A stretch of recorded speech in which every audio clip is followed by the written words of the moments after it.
અમારી વિલ્સનની જવાની ટ્રીપ થઈ ગઈ ચાલો, પણ વસાડ ગથોલિયો ખાતો ટ્રક જોવા મળશે એવું નહોતું વિચાર્યું. તો આપણા મિની બ્લોગની શરૂઆત કરીએ આપણે શુભ સવારથી. સમજો પેલા તો આખું છોડવી જો તો દેખાય. હા હવે રેડી.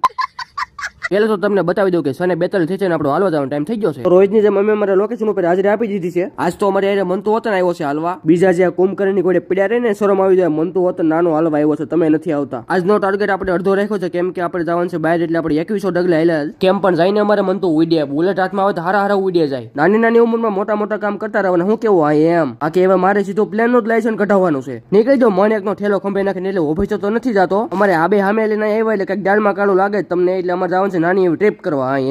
એમ તો અમારે ભાણો થોડોક દેશ પ્રેમી તો છે, તો 3 ગાડી 6 જણા સાથે અમારે ટ્રીપ થઈ ગઈ અહીંથી ચાલુ. આજ તારીને જો થઈ ગયો વરસાદ ચાલુ, પણ અમારે કઈ બીક છે નહીં. અમે અમારી રેનકોટ ની સાથે તૈયારીમાં આવ્યા, અને થોડો વરસાદ તો હોવો જોઈએ તો જ મજા આવે. ભૂખ લાગી હોય ને તો ખમણના કોરડે વહી જાય એમ જોવા જ અમારે બધાને. જોતા નહીં હોય રેનકોટ કાઢવાની નવરે નથી મળી અમારે. ફરવા ભલે જાય છે પણ એમ તો અમે દેશ પ્રેમી છીએ. લ્યો તમને લેલું, તમને મંદુક ન થાય. હજી તો અડધું નથી ચડી રહ્યા, ક્યાં પાડી દીધું બીજો વોલ્ટ ને ફોટા પાડવાનું કીધું ચાલુ. ત્યાં ઉભા રહીને અડધી કલાક ગણી લેવાની, કેમ કે 6 જણા છે, એક ફોટો પાડો કેટલી વાર લાગે. હરખો મૂક જેવો કે પડી ન જાય. એ જોજો પૂગી જાવ અમે ઠેકાણે. તો પોગી જા ફાઇનલી 121 કિલોમીટર કાપીને વિલ્સન હિલ્સ. બસ ગોળદાદા ફેરા ફેરવે એમ ગોળ ગોળ હાલું જવાનું, નજારો જોતો જવાનો. બસ આવા હારા વ્યૂ આવતા જાય જોતા જવાનું, મજા કરતી જવાની. વાતાવરણ છે એવું એટલે આવે મજા, અને તમે ફોલો કરો તો એથી વધારે મજા આવે. ત્યાંથી તો નીકળી જાય, પણ આજુબાજુમાં ક્યાંક ધોધ છે એવું સાંભળવા મળ્યું તો ત્યાં ભાગ્યા આવે. બોર્ડ તો દેખાય કે ન દેખાય, પણ હું કહી દઉં કે શંકર ધોધ જાય છે, અને એમાં અમારા ફોટે તો હારે જ રાખે. શંકર ધોધ તો પોગી જાય, પણ લાગતું નથી જોવા એવું ભેગું થાય. એક તો આ આડો નાડો આવે તો જોઈ લો, આ છે શંકર ધોધ નો વ્યૂ. પોતાનો વીમો લીધેલા હોય હેઠે જાય, અમારે તો નથી. બધા ભૂખા લાગ્યા એટલે કુદરત ને ખોળે બેહીને ખાવાનો વિચાર કર્યો. આવામાં તો અમે લાવ્યા હતા ત્યાંથી ડાયરેક્ટ વગરેલા ખમણ. હવે હું ખાઈ લઉં ને કે આવડા કઈ વધવાની દે મારી. ત્યાંથી થોડા આગળ આવેલા ટ્રક ને હું બનશું કોને ખબર, ગથોલિયું ખાઈ ગયું કાળું લોહી કાઢ્યું. હવે એટલા બધા માણસો જો ઉભા રહે તો પછી અમારો તો હું વાક. સૌનો સાથ સૌનો વિકાસ. ચેલો નાનો એવો બ્રેક લઈને ઉભા રહ્યા ચા પીવા. અરે ભાડાને કીધું નું ફરવા હો તો લે દેખરા જો મોઢું જોઈને થઈ જાય લાંબી નો. બુલેટ ખાલી હાંકવાની આવે તો મજા આવો, બસ ખાલી પડી જવું એટલે મારે જેવા 2 જણા જોઈ ઉભું કરવા.